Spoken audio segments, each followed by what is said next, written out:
근데 있잖아요. 전요, 일단 바로 시작할게요. 세상이 진짜 주목하지 않던데, 난 이게 뉴스나 이런 것도 안 나오는데 더 황당해. 어, 제가 오늘 좀 보수 유튜버들이나 또 이런 얘기 하나요? 안 하는 것 같은데. 한국진보연대가 10월 23일 날요, 이렇게 올려놓은 거예요.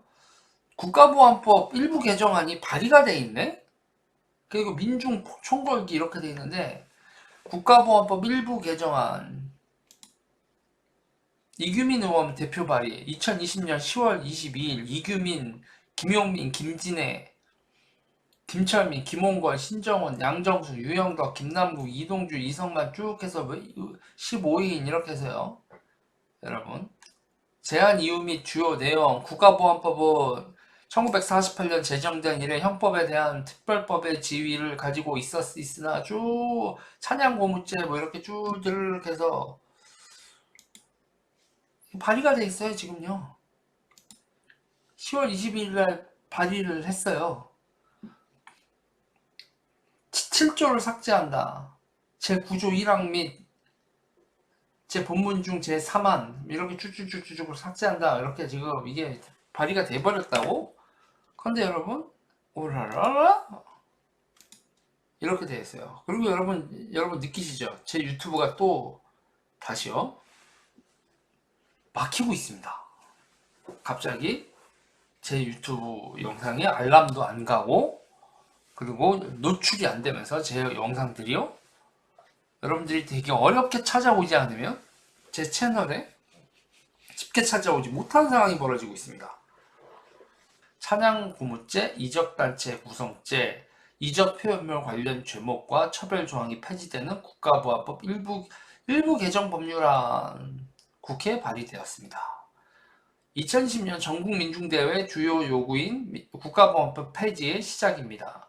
국회는 즉각 논의에 착수 후 최대한 빠른 시간 내에 입법하여 국가보안법에 가위 눌려있던 민주주의와 인권, 남북의 자주적 평화통일의 길을 여는 일을 이제라도 시작해야 할 것이다. 이 자주만 들어도 씨발 아주 그냥 국가보안법 폐지 같은 게 주요 안건이 되지 않는 뭐 이렇게 뭐 이건희 회장님도 돌아가시고 뭐 기타 등등 여러 가지 큼직큼직한 사건이 많지만 국가보안법 개정안이 이렇게 발의되어 있는 걸 주요 뉴스로 다루지 않는다. 황당합니다. 이 얘기에 관련돼서 이 이야기에 대해서 저는 일단 스트레스 확 올라오는데 지금 일단 이 얘기는 여기까지 하겠습니다. 일단 이렇게 개정안이 올라가 있는데 저는요 여러분 이 얘기를 하고 싶어요. 이 얘기를 하고 싶은 게 지금 이 나라의 국가 정체성을 도대체 어떻게 생각을 하고 있는지 그리고 이제 어저께 제가 얘기하고 했었던 것 중에서 여러분 이거 보셨죠? 중국 조선족 많은 초등학교는 중국어로도 수업하지 않은 서울시 교육청 이 작년 얘기입니다. 작년 2019년 얘기인데 서울시 교육청이 남부 3구 영등포 구로 금천을 이중 언어 특구로에 지정하고 지역 내에서 중국어를 병행 사용하는 방안을 검토 중인 것으로 알려졌다. 강효수님 감사합니다. 조선족이 밀집해 있는 만큼 이 특성을 최대한 활용하겠다는 것이다. 그러면서 다문화에 대한 다문화 어쩌고저쩌고 얘기를 하는데 앞으로 중국 하얼빈이나 연변에 언어 캠프를 보내는 등 적극적인 다문화 정책을 펼칠 것, 이중 언어를 병행한 교육이 최종 목표라고 말했다. 시교육청에 따르면 남부 3구 초, 중, 고등학교에는 조선족만 4,858명이 다니고 있다. 전체의 27%에 달하는 셈이다. 전체 초등학생의 27%가 조선족이라는 거예요.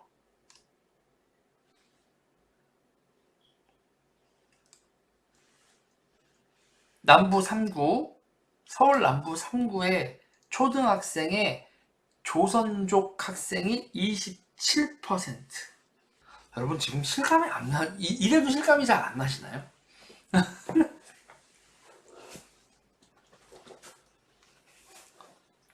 자, 그런데 저는요, 이거에 있어서 왜 이거를 이렇게 얘기를 하냐면, 보세요.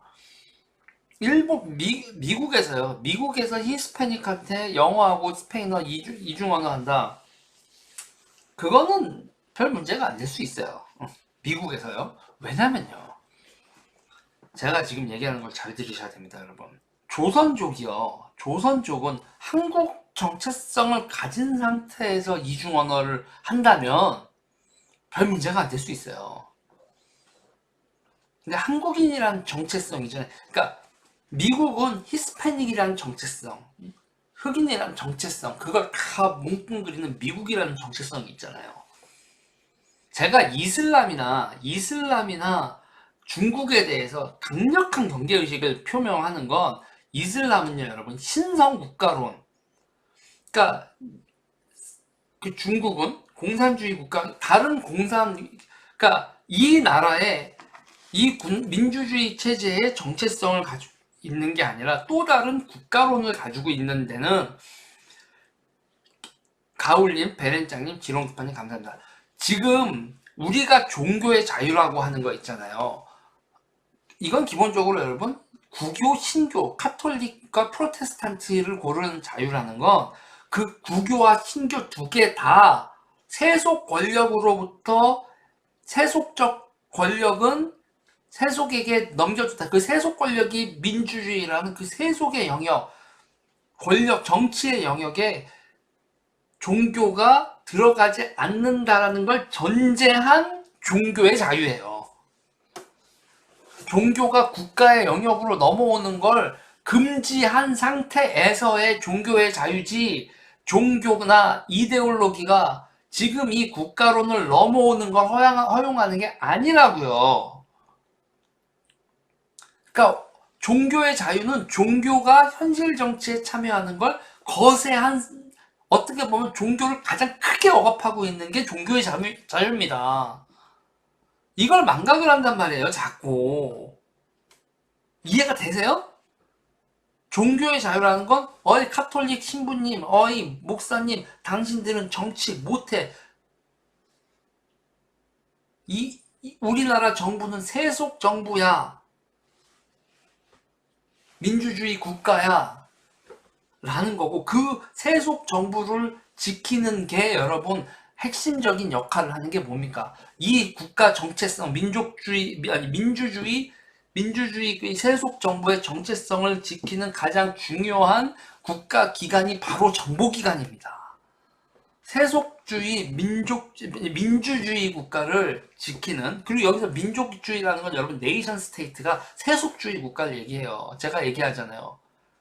재산과 인격이 종교의 종교 재판이나 이데올로기의 재판으로부터 사유재산권과 인간의 존엄이 침해되지 않는, 저 새끼 이단이야 라는 말로 그 사람을 모든 걸 파괴할 수 있는 걸 배척당한, 종교의 이름으로 누군가를, 이단이란 이름으로 누군가를 배척할 수 없도록 만들어 놓은 민주주의 제도, 귀족이든 혈족이나 종교로부터 떠나서 이 땅에 사는 사람들한테 영주권, 주권을 이양한 게 민주주의. 대한민국의 주권은 국민으로부터 나온다. 그 지역에 있는 사람들의 국가. 그래서 그게 네이션, 민족 국가라는 거라고. 우리가 민족이라고 하는 건 나중에 민족의 국가를, 국력을 키우기 위해서 종족이라는 개념으로 그 영역 확대를 꾀한 걸, 그게 19세기에 이탈리아, 독일의 민족주의를 우리가 받아들여서 민족주의 자꾸 그러는데, 이게 그러니까 개념이 좁박으니까 이런 일이 벌어지는 거라고. 그쵸, 신양님이 잘 얘기해 주셨습니다. 세속주의 공화국 하에서 종교나 다른 이데올로기가 이 국가의 권력을 침해하지 않는 한에서 자유로운 거지, 이 공화국을 존중하는 하에서 자유로운 거지.